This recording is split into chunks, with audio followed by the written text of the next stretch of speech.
दोस्तों नमस्कार। जिसका डर था वही हुआ। डांगा साहब तो बीच में ही फंस गए। अब सोचा था कि 5 साल का कार्यकाल डांगा साहब पूरे करेंगे, लेकिन अब लगता नहीं कि डांगा साहब 5 साल का कार्यकाल पूरा करेंगे। हो सकता है कि 3 साल से पहले ही अब उपचुनाव करवाने पड़े। खिवसर की जनता ने हनुमान बेनीवाल की पत्नी को हरा करके रेवंत राम डांगा पर भरोसा जताया था। हनुमान बेनीवाल का पुराना साथी है, लेकिन भाजपा ने टिकट दिया और चुनाव जीत गया। लेकिन अब जो खुलासा हुआ है, उस खुलासे ने पूरी खिवसर की जनता को हैरान कर दिया है, परेशान कर दिया है। जब यह खबर सामने आई तो जनता के पैरों तले से जमीन खिसक गई कि हमारे विधायक साहब तो 40-40% कमीशन ले रहे हैं काम करवाने के लिए, विधायक कोष से फंड जारी करने के लिए, विकास कार्यों की अनुशंसा करने के लिए 40% कमीशन विधायक साहब का तय है। इसमें भाजपा का विधायक नहीं, बल्कि कांग्रेस और निर्दलीय विधायक भी शामिल हैं। लेकिन सबसे पहले तो मैं उस रिपोर्टर को धन्यवाद दूंगा, क्योंकि इतिहास में पहली बार ऐसा काम हुआ है कि किसी विधायक का स्टिंग ऑपरेशन हुआ हो जिसमें खुद विधायक आया हो।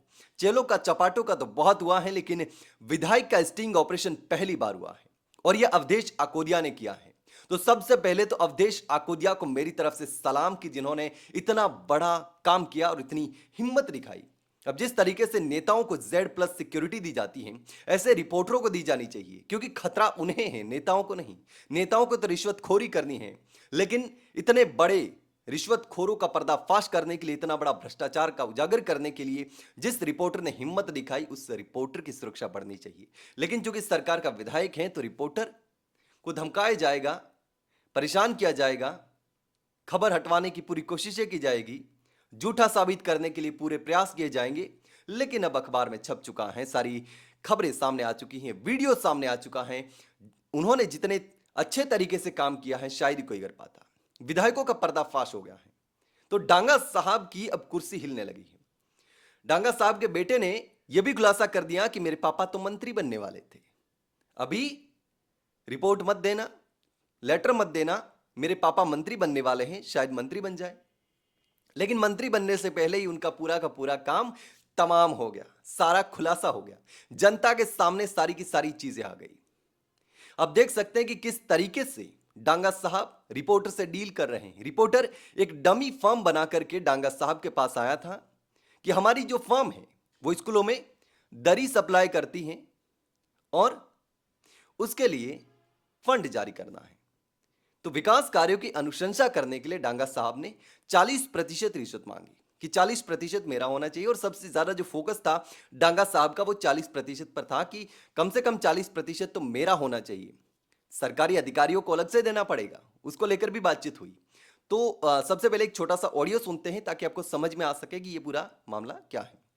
आप तो सर जो आदेश करेंगे ना वो हो जाएगा पूरा।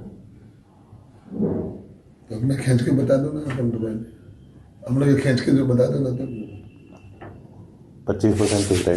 25 अच्छा मैं भी समझ नहीं सकती। मैं वैसे प्रधान पंचायत समिति मेरी वही प्रधान है 5 साल से। और मैं 20 साल से सरपंच हूँ। काम मैंने भी खूब भी किया। 30 कई कामों में तो 40 ही करते हैं। 40 थोड़ा ज्यादा आ जाएगा सर। फिर क्या वो या तो उनको आप फोन कर दोगे तो फिर मैं 40 कर दूंगा आपको। फिर सीओ को नहीं, उनको राजी करना पड़ेगा आपको। नहीं को क्या फिर ज्यादा मांगते हैं ना, थोड़ा एक बार ऐसा कह देना राजी नहीं किए नहीं वो आगे। तो आपने सुना कि डांगा साहब साफ तौर पर कह रहे हैं कि कम से कम 40% तो चाहिए। उसके बाद सरकारी अधिकारी को जो कमीशन देना है, जो रिश्वत देनी है, उसकी भी बात हो रही है। तो उसका भी खुलासा हो सकता है। अब अखबार में एक बड़ा खुलासा हो गया है, तो पीछे वाले लोगों का भी खुलासा होने वाला है। एक एक करके सबका पर्दा खुलेगा। लेकिन अब डांगा साहब के साथ जो हुआ है, खिवसर की जनता के साथ जो धोखा हुआ है, वो शायद किसी ने सोचा नहीं होगा। अब सबसे ज्यादा खुश होंगे हनुमान बेनीवाल के समर्थक, आरएलपी के समर्थक, क्योंकि हनुमान बेनीवाल की पत्नी कनिका बेनीवाल को हरा करके रेवंत राम डांगा विधायक बने थे।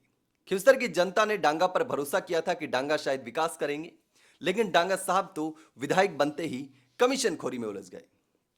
अब कमीशन खोरी लेते हुए, पैसे लेते हुए सब कुछ रिकॉर्ड हो चुका है, सारी बातें रिकॉर्ड हो चुकी हैं। अब सरकार के पास भी नकारने के लिए कुछ नहीं है। तो शायद डांगा साहब जो मंत्री बनने वाले थे, अब विधायकी भी नहीं बच पाएगी।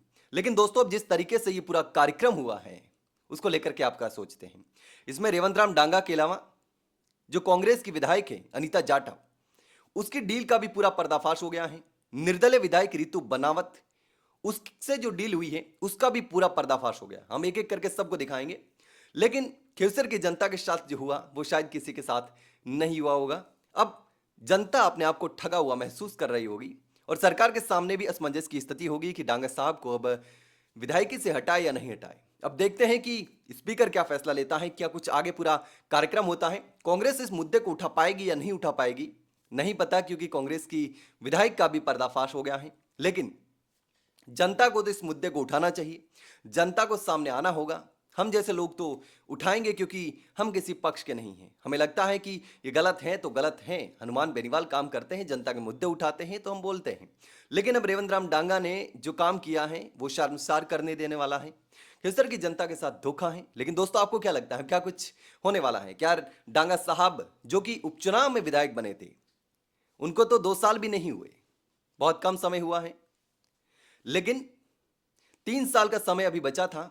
तो डांगा साहब को पता था कि अब शायद दोबारा तो हम कभी विधायक बनने वाले नहीं हैं, तो ये पहली बार में ही अच्छे खासे पैसे कमा लेते हैं, जनता को लूट लेते हैं, घर भर लेते हैं। तो ये विधायकों की घर भरने की परंपरा है, वो सब जगह है। भारत आदिवासी पार्टी का विधायक जब पकड़ा गया था तो सबने सवाल उठाया कि देखिए, भारत आदिवासी पार्टी का विधायक पकड़ा गया है, लेकिन अब तो बीजेपी और कांग्रेस के विधायक भी पकड़े जा रहे हैं। तो दोस्तों, आपको क्या लगता है, कमेंट में जरूर बताना।